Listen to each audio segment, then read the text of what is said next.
ஜெய் சாய்ராம். ஜெய் குரு தேவதத்தா. குருர் பிரம்மா குருர் விஷ்ணு குருர் தேவோ மகேஸ்வரகா. குரு சாட்சாத் பரபிரம்மா தஸ்மை ஸ்ரீ குருவே நமகா. அக்கல்கோட் ஸ்ரீ சுவாமி சமர்த்த லீலாமிருதம். அத்தியாயம் 133. ஒரு பெண்ணின் மகனுக்கு உயிர் பிச்சை. திரேதா யுகத்தில் ஸ்ரீராமரும் துவாரகா யுகத்தில் ஸ்ரீகிருஷ்ணரும் எப்படி பல்வேறு விதமான லீலைகள் புரிந்தனரோ அதேபோல் கலியுகத்தில் ஸ்ரீ சுவாமி சமர்த்தர் லீலைகள் புரிந்தார். ஸ்ரீராமரும் ஸ்ரீகிருஷ்ணரும் ஸ்ரீ சுவாமி சமர்த்தரும் ஒன்றுதான் என்பதை இந்த நிகழ்ச்சிகள் நமக்கு பறைசாற்றுகின்றன. ஒரு கிராமத்து பெண்மணியின் சிறு குழந்தை மிகுந்த நோய்வாய்ப்பட்டிருந்தது. பல வகையான வைத்திய முறைகளை கையாண்டும் எந்தவித முன்னேற்றமும் ஏற்படவில்லை. அவள் ஸ்ரீ சுவாமி சமர்த்தரின் பரம பக்தை என்பதினால் அவளுக்கு ஸ்ரீ சுவாமியை அடைக்கலம் அடைவதைத் தவிர வேறு வழி தெரியவில்லை. உடனே அவள் அக்கல்கோட்டுக்கு வந்தாள். ஸ்ரீ சுவாமிகளின் பாதத்தில் அக்குழந்தையை வைக்கலாம் என்கின்ற எண்ணத்தில் குழந்தையின் முகத்தை மூடியிருக்கும் துணியை விலக்கிய போது அந்த குழந்தை இறந்திருப்பதைக் கண்டு அவள் அதிர்ச்சி அடைந்தாள். அவள் தன் மார்பிலும் தலையிலும் அடித்துக்கொண்டு, மகராஜ், நான் எவ்வளவோ முயற்சி செய்தும் முடியாமல் உங்களின் நிழலை தேடி வந்தேன். ஆனால் என் விதி சரியில்லையே. மகா புருஷர்களின் முன்னிலையில் தீமையான கர்மவினையும் ஒன்றும் செய்ய முடியாது என்றுதானே கேள்விப்பட்டிருக்கிறேன்.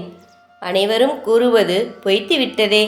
தரிசனத்துக்காக நுழையும் போது கோவிலே இடிந்து விழுவது போல, புலியிடம் இருந்து தப்பித்த பசு கசாப்பு கடைக்காரனிடம் மாட்டிக்கொள்வது போல என் நிலைமை ஆகிவிட்டதே சுவாமி.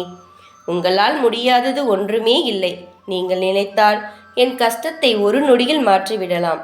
தயவு செய்து என்னை காப்பாற்றுங்கள் என்று கதறினாள். அப்பெண்ணின் கூக்குரல் ஸ்ரீ சுவாமி மகாராஜின் மனதை இரக்கம் கொள்ள செய்தது. அவர் உடனே, உன் மகனை என்னிடம் கொண்டு வா என்று கூறினார். அக்குழந்தையை தலைகீழாக பிடித்து கொண்டு சுழற்றத் தொடங்கினார். அப்போது அவர் அருகில் ஒரு குதிரை நின்று கொண்டிருந்தது.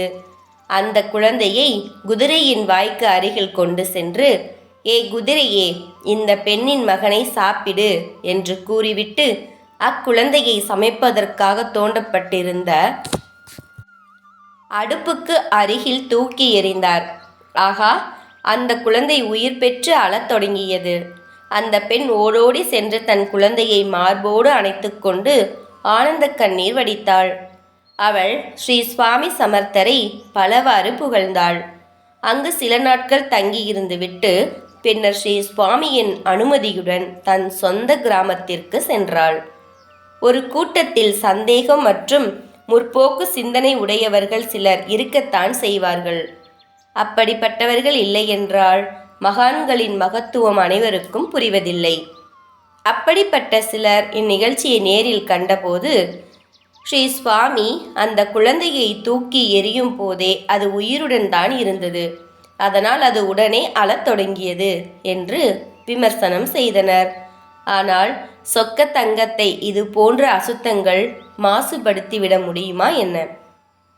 நாம் இந்த லீலையை உற்று கவனித்து பார்த்தால், குழந்தையை தலைகீழாக தூக்கி சுற்றுவது நவீன மருத்துவத்தில் இது ஒரு வைத்திய முறை. அப்படி செய்யும் போது சில மாற்றங்கள் நிகழ்ந்து செயலற்று இருக்கும் சில உறுப்புகள் செயல்படத் தொடங்கும்.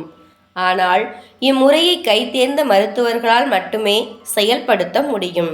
அனைத்து மருத்துவ முறைகளிலும் கைதேர்ந்த ஸ்ரீ சுவாமி சமர்த்தருக்கு சாத்தியமற்றது என்பது ஏதாவது உண்டோ? அவரிடம் முழு நம்பிக்கையுடன் சரணடைபவர்களை அவர் கைவிட்டதே இல்லை. ஜெய ஜெய ஸ்ரீ சுவாமி சமர்த். ஜெய் சாய்ராம். ஜெய் குரு தேவதத்தா. அனந்த கோடி பிரம்மாண்ட நாயக ராஜாதிராஜ யோகிராஜ பரபிரம்ம ஸ்ரீ சுவாமி சமர்த்த மகராஜ் கி ஜெய்.